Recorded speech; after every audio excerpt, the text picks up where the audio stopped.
Hello everyone! Nandito kami ngayon sa City Hall. After ng napakahabang oras sa araw ng eleksyon. 3 a.m. ng Lunes ay nasa school na ako. Ngayon 3 a.m. ng Martes. Nandito kami sa City Hall para mag-submit ng mga dokumento at USB.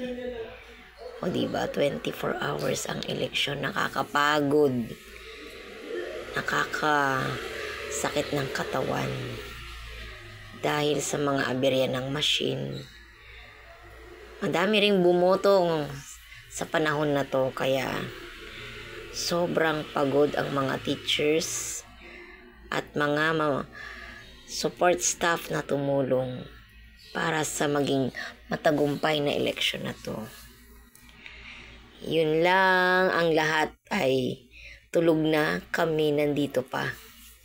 Kaya ingat at saludo ako sa lahat ng mga teachers at mamamayan na tumulong para sa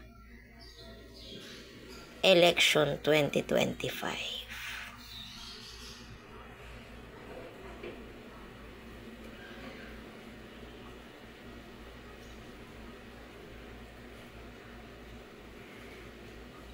Ito na yung panahon na nakatapos na kami.